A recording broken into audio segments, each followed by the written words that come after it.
बहुत बहुत स्वागत है सर आपका हमारे शो में। We are glad to have you here. Thank you very much, thanks a lot. Sir, आप पायनियर रहे हैं भारत के, अगर फिल्म और मीडिया इंडस्ट्री की बात करें तो 1993 में जब आपने नोएडा में फिल्म सिटी के बारे में सोचा और कहीं ना कहीं शायद आप में ये विश्वास था कि मीडिया से और एजुकेशन से समाज में बदलाव लाया जा सकता था, तो वो क्या स्पार्क था जिसने इस विश्वास को इतना मजबूत किया? मुझे दो लाइनें याद आ रही हैं कि सभी दिशाओं से शुभ सुंदर, भाव विचार भरे नित अंतर, पुण्य धारा बन जाए स्वर्ग ये मेरे यत्नों से करुणा कर। मैंने हमेशा माना है कि परमपिता परमेश्वर ने आपको वो सब ताकतें दी हैं जो उसके पास खुद है, और ये आपके ऊपर निर्भर करता है कि आप उन तमाम ताकतों का सदुपयोग करें या दुरुपयोग करें। तो मुझे लगता है कि जब आप किसी क्रिएटिव फील्ड में होते हैं तो आप उसका अच्छा उपयोग कर सकते हैं। मैं यहाँ थोड़ा सा करेक्ट करना चाहूँगा, ये यात्रा मेरी जो है 86 से शुरू हुई। 1986 में मैंने ये सपना देखा था कि नोएडा में एक फिल्म सिटी होनी चाहिए, और 87 में जाकर ये प्रोजेक्ट पास हुआ, 88 में अलॉटमेंट हुई, 91 में हम लोगों ने उत्तर भारत का पहला फिल्म स्टूडियो मारवा स्टूडियो के नाम से शुरू किया, और 1993 तक तो 2 साल में पक चुका था। फिर वहाँ से मुझे ख्याल आया था कि ये जितना पैराफर्नलिया यहाँ आ गया है, 100 एकड़ की फिल्म सिटी तैयार हो रही है, अगर यहाँ पर ट्रेंड मैन पावर नहीं होगी, स्किल्ड मैन पावर नहीं होगी, तो शायद फिल्म सिटी को ठेस लग सकती है। तो तब 93 में हम लोगों ने पहला उत्तर भारत का फिल्म स्कूल, देश का पहला निजी संस्थान शुरू किया। ये आइडिया जब आपने रखा था उस वक्त आपका क्या थॉट प्रोसेस था? व्हाट वाज योर विजन कि ये मुझे एक रोजगार की तरह, एक सेवा की तरह, क्योंकि आपके लिए सिनेमा प्यार है, प्रेम है। ठीक। तो उस वक्त आपका क्या विजन था? एक्चुअली मैं बॉम्बे से घूम घाम के धक्के खा के आ चुका था, और मैंने वहाँ देखा कि काफ़ी ज़बरदस्त स्ट्रगल करनी पड़ रही है, और to barge into the system आपको समय लगेगा, बड़ी पेशेंस चाहिए। तो मुझे ऐसा लगा, और फिर अगर मैं एक्टर बन भी जाता तो मुझे लगता था कि बड़ा सेल्फ सेंटर्ड हो रहा हूँ मैं, शायद मेरी नेचर मुझे अलाउ नहीं कर रही थी। मैं चाहता था कुछ लोगों के लिए, समाज के लिए, देश के लिए कुछ करूँ। तो शायद वो विचार जो है उसने मुझे वापस दिल्ली लेके आया, और वहीं से ये मेरा आइडिया डेवलप हुआ कि जो बम्बई में है, हमें बम्बई में क्यों भागना पड़ रहा है, दिल्ली में ही कुछ होना चाहिए। आज मैं बड़ी खुशी से कह सकता हूं कि नोएडा फिल्म सिटी जो है वो दुनिया की सबसे तेज़ दौड़ती हुई फिल्म सिटी है। जब मैंने प्रोजेक्ट रिपोर्ट दी थी तो उसमें एक बहुत बड़ा पॉइंट था कि एक फिल्म और कल्चर टूरिज्म यहाँ पर बहुत ज़बरदस्त फैलेगा। शायद किसी को अंदाज़ा भी नहीं था, कोई इस बात को समझ के भी राज़ी नहीं था, और मुझे पूरा ज्ञान था कि ये एक जहाँ फिल्म की बात होती है वहाँ भीड़ हो जाती है। तो जब इतनी बड़ी फिल्म सिटी आएगी तो लाखों करोड़ों रुपए की लोगों का यहाँ पर आना जाना हो जाएगा। और आज की डेट में ये कहते हुए मुझे हर्ष हो रहा है कि करीब 9 करोड़ से ज़्यादा की फुटफॉल नोएडा फिल्म सिटी में, करीब 30 लाख से ज़्यादा की फुटफॉल 156 कंट्री से मारवा स्टूडियो में मैं अट्रैक्ट कर चुका हूँ। और नोएडा फिल्म सिटी जो अब तकरीबन 100 एकड़ है, 75 एकड़ आउटडोर, 25 एकड़ इंडोर, 16 स्टूडियो, और 16 स्टूडियो में से करीब 350 चैनल 162 मुल्कों में प्रसारित हो रहे हैं। करीब 17,000 आदमी इस पूरे कॉम्प्लेक्स में काम कर रहा है, और जो कास्केडिंग इफेक्ट है, तकरीबन 1.5 लाख आदमी आज अपनी रोजी रोटी कमा रहा है इस फिल्म सिटी की वजह से। और अब जब लोग फाउंडर कहते हैं तो अब मुझे तसल्ली मिलती है। वंडरफुल। तो शुरुआत जब हुई थी तो एक साथ, मतलब एस्टैब्लिश होने के बाद एक साथ प्रोजेक्ट्स की झड़ी लग गई थी, या कोई स्पेशल सा एक पहला प्रोजेक्ट है? नहीं नहीं, बहुत मुश्किल। यहाँ पे उत्तर भारत में लोगों, यहाँ कोई फिल्म का कल्चर नहीं था। और फैसिलिटीज़ की बात करें तो बहुत दूर की बात है, और सोच ही नहीं थी। लोग डीडीए क्वार्टरों में और कोनों में जगह जगह जाके शूटिंग करते थे।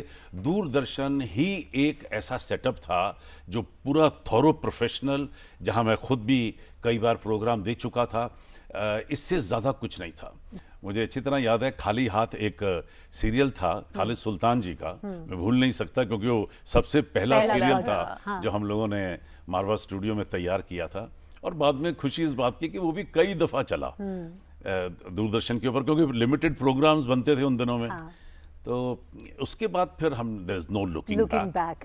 जी, और मुझे लगता है कहीं ना कहीं डॉक्टर मारवा, इन सभी के पीछे जो सही मायनों में जो शक्ति है वो शायद आपकी जो फिलैंथ्रोपिक स्पिरिट है वो है। समाज के लिए, जैसे आपने शुरुआत में कहा कि समाज के लिए कुछ करना है, और इसी दृष्टिकोण के साथ, इसी विजन के साथ आपने इसकी शुरुआत की। और मुझे लगता है यही कारण है कि आप आज दुनिया भर में आपकी एक प्रेजेंस है। मैं पूरी कोशिश कर रहा हूँ। मैं चाहता हूँ कि मेरे देश का नाम रोशन हो, और क्योंकि मीडिया और एंटरटेनमेंट इंडस्ट्री हमारे देश की दुनिया की सेकंड बड़ी इंडस्ट्री बन चुकी है। हमारे खुद देश की 6वीं सबसे बड़ी हमारी इंडस्ट्री है।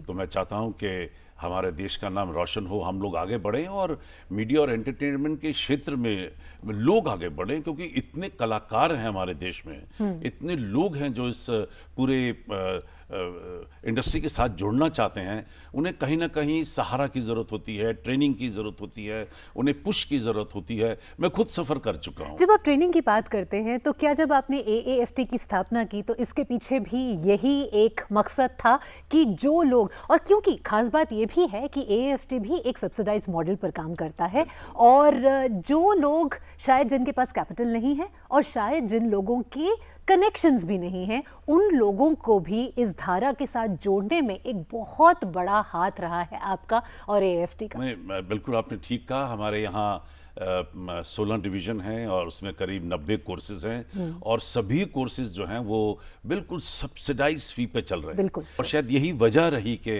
आदरणीय प्रधानमंत्री चाहते थे कि देश में एक फिल्म यूनिवर्सिटी हो, तो वो दर्जा भी हमें मिला है यूनिवर्सिटी का। हम लोगों ने रायपुर में 27 एकड़ के अंदर AAFT यूनिवर्सिटी भी इस्टेब्लिश कर दी है, और देश की वो पहली फिल्म यूनिवर्सिटी बनी है। तो जितना अच्छा आप कर सकते हैं देश के लिए, मुझे लगता है करना चाहिए। और उसके अलावा सबसे बड़ी बात यह है कि आप फिल्मों के लिए क्या नहीं कर रहे। 16 से ज़्यादा फिल्म फेस्टिवल्स हैं, और सिर्फ फिल्म फेस्टिवल्स की बात नहीं है बल्कि लिटरेरी फेस्टिवल्स भी हैं। और जो कुछ भी हम सोच सकते हैं कि आज के ज़माने में जिस माध्यम से हम सोच सकते हैं कि फिल्मों को और मीडिया को और एजुकेशन को, तीनों को साथ लेकर आगे बढ़ने के जो भी माध्यम हैं वो सभी आप एक्सप्लोर कर रहे हैं। आपको क्या लगता है कि फ्यूचर में और कौन सी नई ऐसी चीज़ें हैं जिन पर आप ध्यान देना चाहेंगे? देखिए, मैंने फिल्म से ज़रूर शुरू किया था, लेकिन क्या होता है, समय बहुत बलवान है और आपको सिखाता है। और तब मैंने देखा कि अब हम लोग, we are the oldest skill development college in the country, और जब फिल्म आई तो मुझे लगा कि फिल्म के साथ जर्नलिज्म को भी उतना ही तवज्जो देना ज़रूरी है। तो जर्नलिज्म जुड़ा, म्यूज़िक जुड़ा, एनिमेशन जुड़ा, स्पेशल इफ़ेक्ट्स जुड़े, उसके बाद फिर हॉस्पिटैलिटी और टूरिज़्म जुड़ा, क्योंकि वो भी कहीं ना कहीं बड़ा गहरी तरीके से पूरी लाइन से जुड़ा हुआ है। फिर फैशन और डिज़ाइन जुड़ा, इंटीरियर डिज़ाइनिंग जुड़ा, और फिर जब सारा किया तो समझ आई कि अगर मैनेजमेंट ही नहीं है तो ये सब ढीले पड़ रहे हैं। क्रिएटिव लोगों में क्या होता है, एक बहाना होता है कि साहब मैं क्रिएटिव हूँ इसलिए मैं पंक्चुअल नहीं आ सकता। तो मैंने वो भी सीधा किया। तो मैंने मैनेजमेंट को भी बीच में डाला, मैंने लॉ को भी बीच में डाला। तो अब हमारे पास कुल मिलाकर करीब 16 अलग अलग डिपार्टमेंट हैं, और जो बेहतरीन अच्छा काम कर रहे हैं, और हमारे स्टूडेंट जो हैं वो पूरे देश भर और पूरी दुनिया में खूबसूरत ढंग से काम कर रहे हैं। तो हम कुल मिला के ये कह सकते हैं कि छोटे छोटे आइलैंड्स में हम नहीं देख रहे हैं चीज़ों को, हम आप एक पूरा इकोसिस्टम बना रहे हैं जहां पर सब एक दूसरे के पूरक हैं, है ना? बिल्कुल, आपने सही शब्द को पकड़ा, क्योंकि सिर्फ एक स्टूडियो चलाने से कुछ नहीं होना था। हो सकता है मैं बाकी, जिस तरह बाकी लोग भाग गए थे, मुझे भी भागना पड़ता, लेकिन मैंने इसी पॉइंट को समझा कि कामयाबी तभी मिलेगी जब मेरे साथ साथ मेरे चारों तरफ जो है वातावरण film, television, media, art, culture के प्रमोशन का बने। लंबा सर आपने समय गुजारा है इस इंडस्ट्री को लेकर, आपको एक अगर पहले की बात करें कि जहाँ सब अनट्रेंड, जैसा कि आप बताई थी, अनट्रेंड स्टाफ को आपको धीरे धीरे सिखाना पड़ता था, और अब जबकि सीखे हुए और एकदम प्रोफेशनली सीखने वाले लोग हैं, क्या फ़र्क आया है सिनेमा में, म्यूज़िक में, इंडस्ट्री में? सोच बदली है, काम करने का तरीका बदला है, टेक्निक्स बदली हैं, समय बचा है। आप देखिए कि फिल्में कितनी लंबी बनती थी। एक फिल्म होती थी, लोग कहते साहब 2 साल हो गए, 2.5 साल हो गए, एक फिल्म बनती जा रही है। आज फिल्में जो हैं वो उसकी जो प्री कंडीशंस जो होती हैं जितनी भी, वो सारी प्री प्रोडक्शन का सारा चैप्टर बड़े खूबसूरत ढंग से तैयार कर दिया जाता है, चाहे वो स्टोरी है, स्क्रिप्ट है, स्क्रीन प्ले है, और उसकी जो टेक्निक्स यूज़ होनी है, लोकेशन है, रेकी है, सिस्टमेटिक तरीके से तैयार होता है, और 2 महीने में शूटिंग खत्म कर दी जाती है, और उसके बाद पोस्ट प्रोडक्शन में आ जाती है। आजकल फिल्में आप देखिए 6 महीने में रेडी हो जाती हैं। तो वो इतना लंबा स्पैन जो फिल्मों का बनने का होता था, उसमें प्रोड्यूसर मारा जाता था, उसका इंटरेस्ट लॉस होता था, टाइम लॉस होता था, कई बार तो शक्लें बदल जाती थी। फिल्म के शुरू और फिल्म के आखिर में आर्टिस्टों के 2 साल निकल गए, शक्लें बदल गई, मोटे पतले हो गए। तो वो ये सारे जितने ड्रॉबैक्स थे, वो एक नई टेक्निक फिल्म मेकिंग की एक प्रोफेशनल लेवल पे, क्योंकि इस वक्त मेरा 35,000 स्टूडेंट पूरी दुनिया में काम कर रहा है। और कितनी मजे की बात है कि आज जब मैं दूरदर्शन में एंटर करता हूं तो मेरा स्वागत भी मेरा स्टूडेंट ही कर रहा था। क्या बात तो है। मैंने कहा साहब ये तो कमाल हो गई। मैं ये कहूंगी कि कैमरे के पीछे भी इस वक्त आपके स्टूडेंट जी ही खड़े हैं। बिल्कुल यार, इससे ज्यादा मुझे और क्या चाहिए बताइए। जी बिल्कुल। तो हमारी खुशी इसी में है कि लोगों को काम मिला है, लोग आगे बढ़े हैं, लोगों का स्टैंडर्ड ऊंचा हुआ है, इंडस्ट्री को एक बहुत अच्छे प्रोफेशनल लेवल के टेक्नीशियंस मिले हैं, काम खूबसूरत ढंग से होना शुरू हुआ है, और एक on the whole bottom line है कि एक प्रोफेशनलिज्म पूरी इंडस्ट्री के अंदर जागा है। ये सबसे बड़ा एडवांटेज हुआ। बिल्कुल बिल्कुल। अच्छा, आपके यहाँ से बहुत सारी फिल्में, बहुत सारे टेलीविजन सीरियल्स बनकर निकले हैं। अगर आपकी बात करें तो कोई एक ऐसा पर्सनल फेवरेट है जिसके बारे में आप बात करना चाहेंगे, और क्यों वो आपका फेवरेट है ये भी जानना चाहेंगे? मैं आपको ईमानदारी से बताऊं कि मेरे लिए तमाम टेलीविजन प्रोग्राम, चाहे वो 10 सेकंड की ऐड रही हो, चाहे वो 3 घंटे की फीचर फिल्म रही हो पुराने जमाने की, फिर भी एक फेवरेट तो होगा सर। एक नाम तो कोई लेना चाहेंगे जो आपके दिल के बेहद करीब हो? बहुत सारे हैं मेरे, ऐसे तो मुझे किताब खोलनी पड़ेगी क्योंकि किसी एक का नाम लूंगा तो बाकी कहेंगे सब हमने भी तो आपके यहाँ ही बनाया था। बिल्कुल। अच्छा, फिल्म सिटी से और AFT से हटकर आपने अपना स्कूल की शुरुआत की, जिसका मुझे लगता है उसके पीछे सोच कहीं ना कहीं इन दोनों से बेहद अलग रही है। क्या थी उसके पीछे सोच? क्यों आपको लगा कि अपना स्कूल जैसा एक इंस्टीट्यूशन ये देश मांगता है, इस देश को चाहिए? हकीकत तो ये है कि जब हम लोगों ने AFT इस्टेब्लिश कर दी, उसके बाद मुझे बहुत सारी संस्थाएं खोलनी थी। तो इस तरह करते करते करीब आज की डेट में 140 संस्थाओं को मैं चेयर कर रहा हूँ, और उसमें एक बहुत प्यारी संस्था है अपना स्कूल। क्योंकि हम लोगों ने देखा कि जब मैं गलियों से निकलता था या नोएडा में कभी रेकी के लिए निकले, लोकेशन देखने के लिए निकले, तो छोटे छोटे स्लम्स बने हुए थे, और उनके छोटे छोटे बच्चे जो हैं वो नालियों में, गलियों में मिट्टी के साथ खेल रहे हैं। तो बड़ा दुख हुआ कि कुछ ऐसा होना चाहिए जो हम थोड़ा सा, ज़रा सा भी अगर सपोर्ट कर सकते हैं तो हमें करना चाहिए। हमें वहीं स्लम्स में ही, क्योंकि जब स्कूल के लिए बुलाना शुरू करो तो बच्चा भाग जाता है, पेरेंट्स बड़े हैरान होते हैं कि साहब क्यों कर रहे हैं, बड़े शक की निगाह से भी देखने लगते हैं। तो हमने स्लम्स में ही छोटे छोटे स्कूल बनाने शुरू किए। करते करते आज 16 स्लम्स में 16 स्कूल हैं, जहां 8 बच्चों से शुरू किया था, आज 800 बच्चा पढ़ रहा है, और उनको हम लोग एजुकेशन देने की कोशिश कर रहे हैं।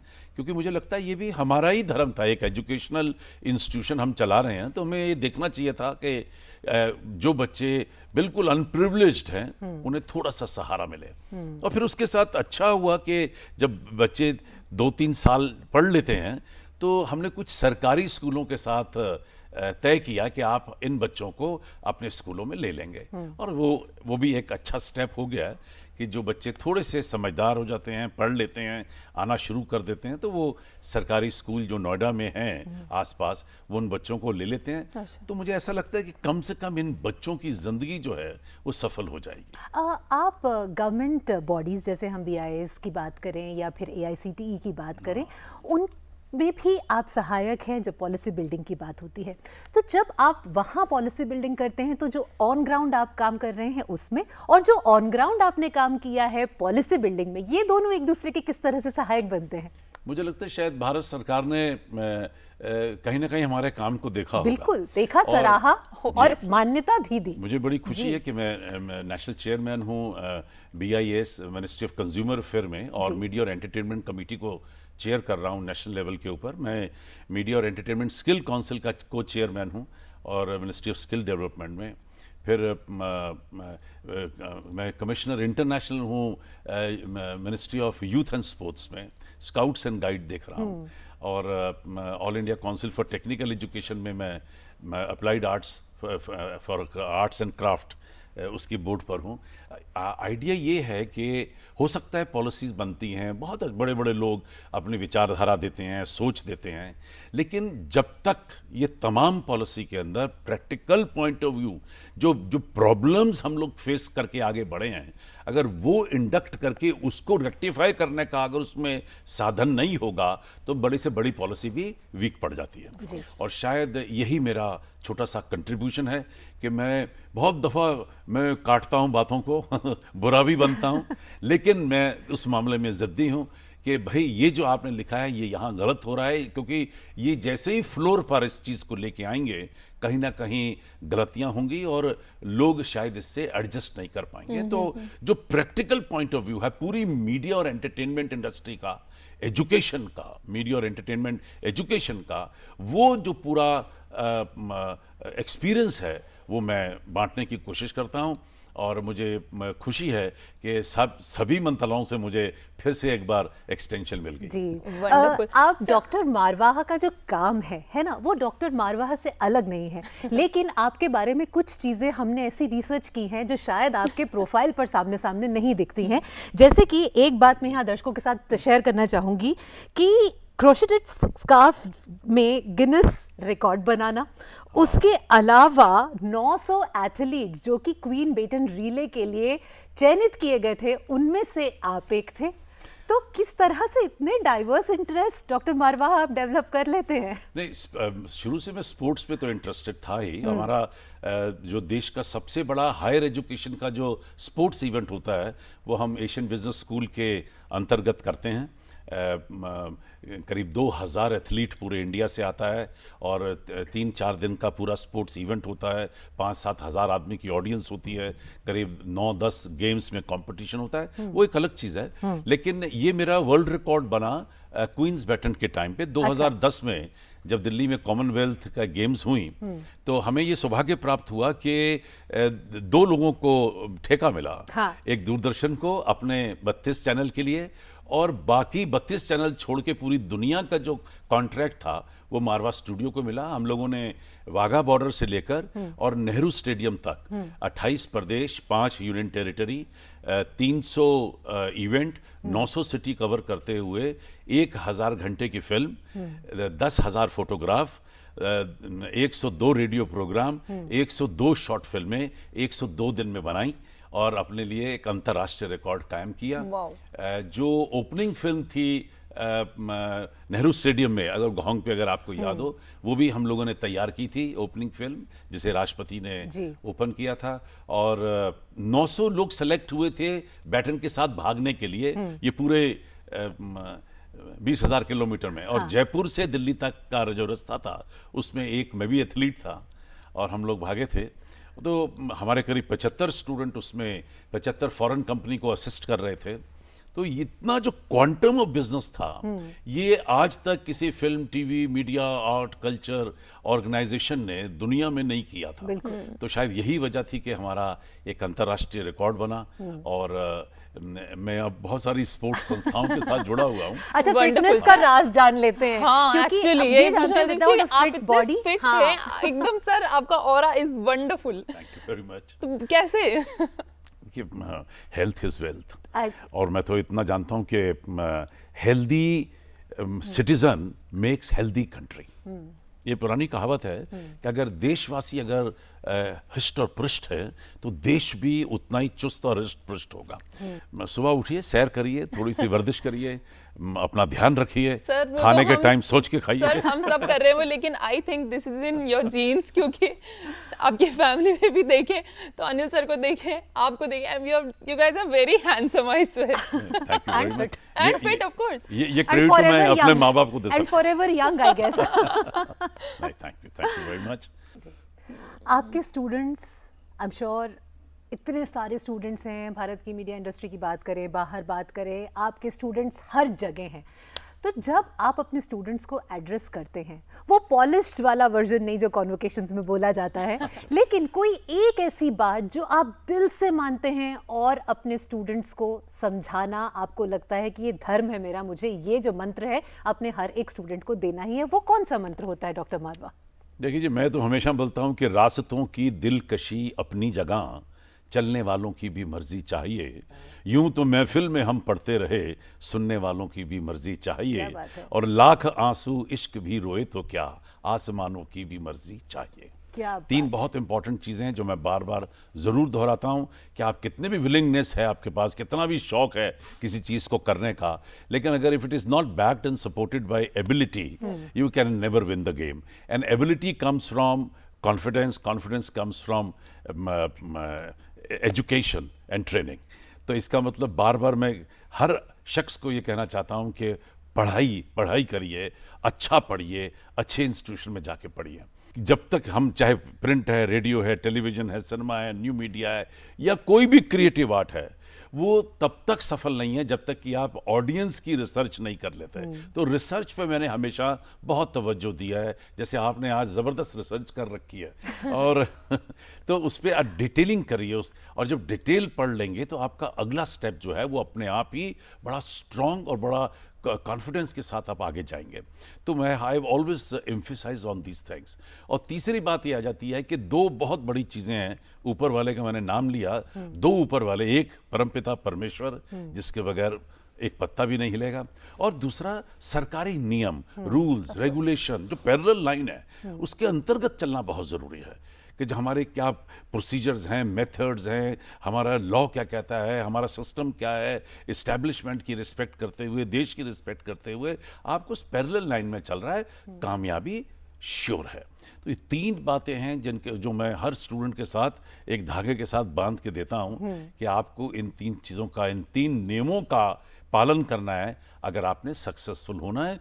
और शायद यही वजह है कि हमारा एक भी स्टूडेंट खाली नहीं बैठा।